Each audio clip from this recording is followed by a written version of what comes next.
Tough fight. Scott Rundry. Going the distance in the fights that matter most.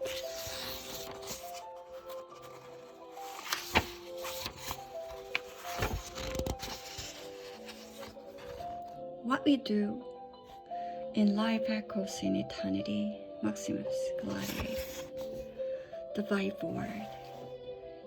You won't like this question, but deep down, you're desperate to answer it. You ready? Here it is. How do you die well?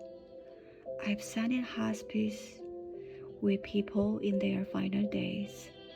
I've sat with people who have lost their children too soon.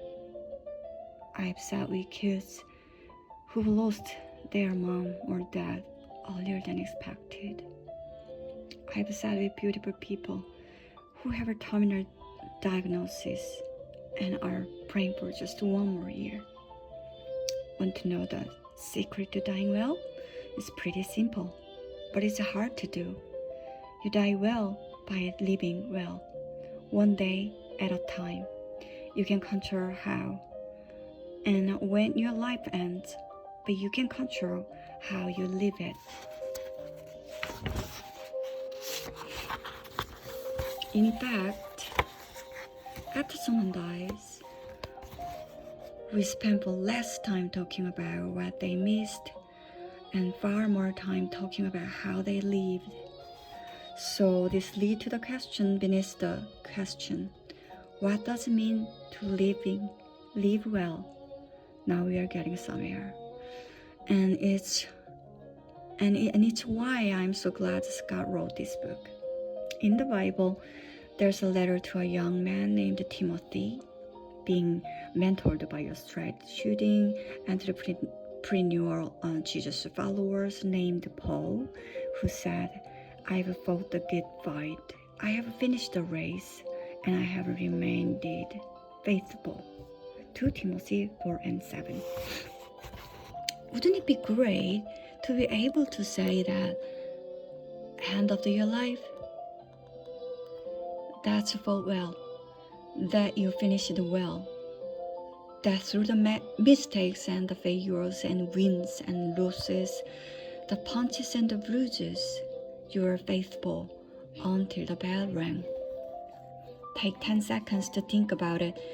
There's something deeply satisfying about that in your soul. But this raises a whole bunch of important questions about your life. What are the fights that matter? What are the fights that don't? How do you get off the mat? What happens on the days life knocks you out? What if your opponent is someone you love? What do you do when you just can't fight anymore? Answers to questions like these are the gift Scott gives with his blood. Don't get me wrong, this isn't a live your best life pep talk. It's real and raw cold to admit that you're actually in the ring and that your fight really matters. What I've always appreciated about Scott is his authenticity. He writes with sweat in his eyes and scars on his body, not from watching the fight, but from taking the hits. He's been blindsided by poor choices, knocked down by tough circumstances, counted out, and still got back up. On the top of that, he points to people in scripture who fought their own fights. Each chapter is a round, and I think you'll discover what I did when I read it. The key to a well-fought fight is the condition of your heart that shines through. Every chapter is Scott's heart behind this book to help you. From the moment he told me about it, that's always been clear. You hear Scott's story, and he'll introduce you to others who learned that life can be more than something you survive. It can become a story worth telling. You'll walk away inspired and equipped with real strategies. That's what God wants for you. Some chapters will have you swinging hard. Some will leave you gasping for air. Some will give you the courage and need to get back up off the mat. All of them will push you towards the life you actually want, the one worth fighting for. My challenge to you is this. Don't just read this book. Let God be in your corner. Let Him train you by asking the hard questions. Let this book speak into the fights you are tempted to avoid or the ones you are tempted to choose but shouldn't. Use these pages as your corner between rounds.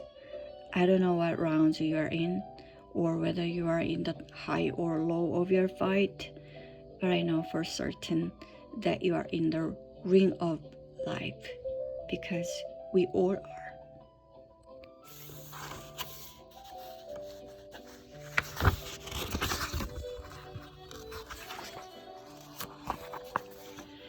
Some lead with your fist up and your heart out, because the goal isn't just to make it to the end, it's to hear the bell, look back, and know deep down I was faithful for distance.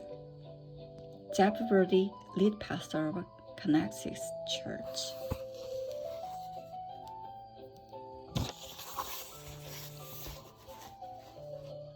The fight introduction. It's overwhelming for me to think about you holding this book in your hands.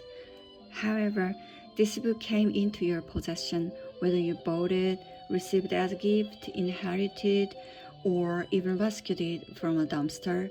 I'm genuinely glad you are holding it. That said, I didn't write this book for you. I wrote it for my children, Emma and Parker. But if something in these pages resonates with you, challenges you, or gives you hope in the midst of whatever you are facing, then I'm grateful it's found a wider audience. Every day is a gift, and I don't know how many I have left to unwrap. That sobering realization is the catalyst for what you now hold. I need Emma and Parker to know who and what they come from. They come from a long line of fighters. More importantly, I need my precious children to know that I'm sorry for that they face because of me, and that they have always and will always be worth fighting for. I need them to know why you and I both know.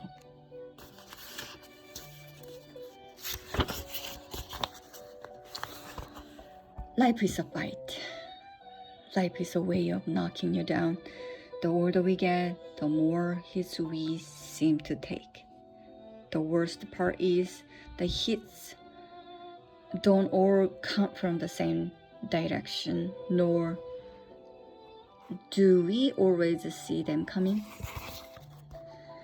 Kind of like the first time I took a punch. I was in grade 8. I stepped off the school bus and started walking along, minding my own business. When I heard someone yell, "Randri!" I turned around to see who it was. I never did. When I regained consciousness, I was told that Moose, or middle school's aspiring underground UFC fighter, thought I looked tired and needed a nap. If you haven't had the pleasure of getting punched in the face, let me assure you, it hurts. It hurts for a while. The pain from the single punch lasted for days, and the cut took weeks to heal. I still have a scar on my lip. While that punch hurt, I didn't hurt as much as some of the other hits I've taken. That punch was thrown, and the fight was over before I even knew it had begun.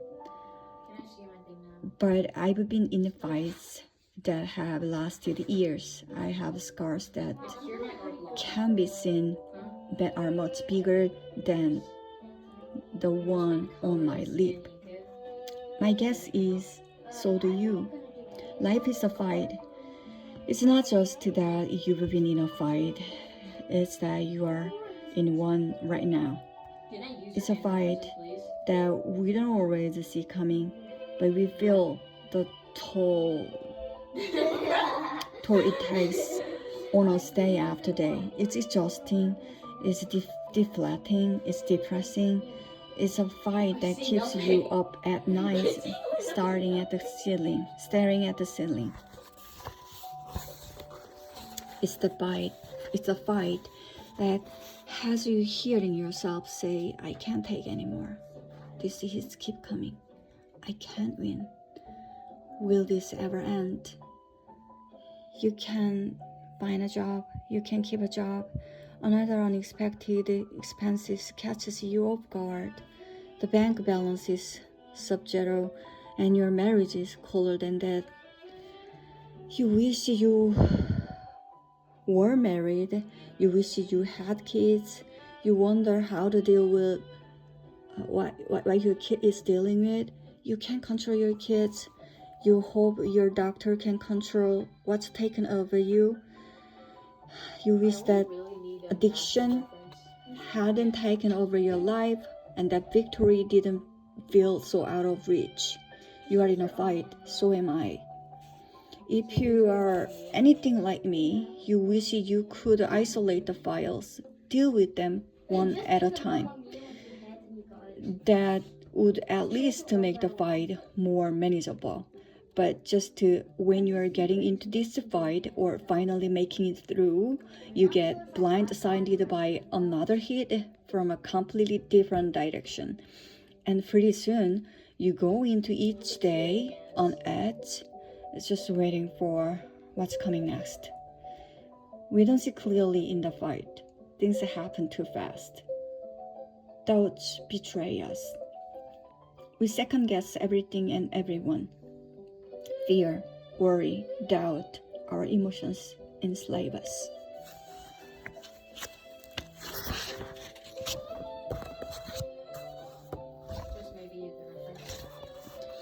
Everything is uncertain and you feel yourself spiraling. And the worst part is you still have to make decisions. Am I going to go or am I going to stay? Do we take the deal? Do we make the move? Do we accept the offer? Do I have to surgery? Do I talk to him? Do I deliver her? Do I believe her? Life is a fight.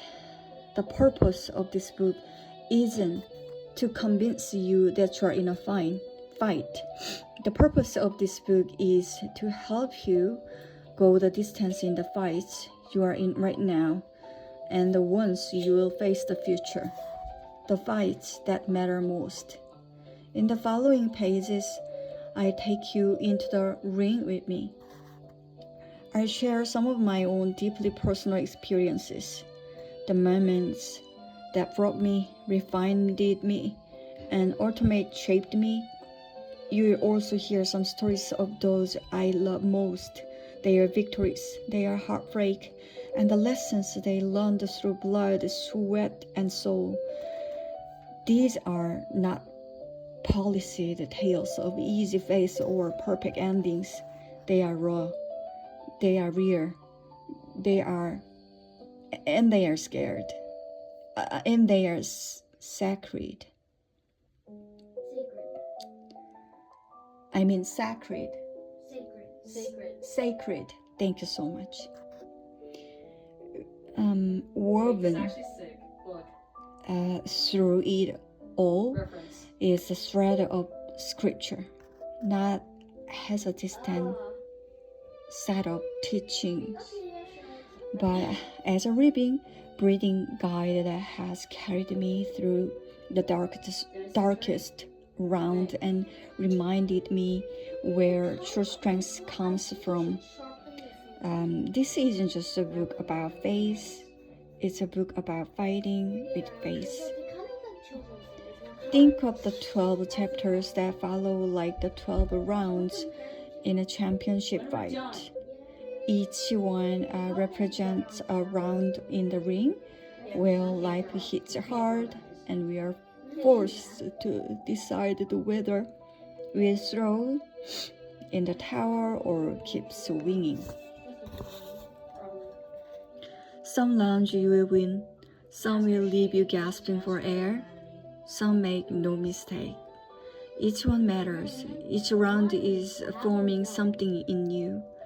And by the time the final bell rings, you may discover you are stronger than you ever knew. From this page forward, I hope your time with this book serves you the way a boxer uses the moments between rounds before the bell sounds and they head back to the center of the ring. No matter who you are, what you believe, or what you are facing, we are going to use this time to catch our breath, patch ourselves up, and work out with a game plan. So when the bell rings, when you put this book down, your hands are up and you are ready, but just to take a hit, but to give a few back. The fight you are in is relentless. The unpredictable, exhausting, and seemingly unwinnable. But it's a fight worth fighting. Only you can fight it, and I believe you can go to the distance.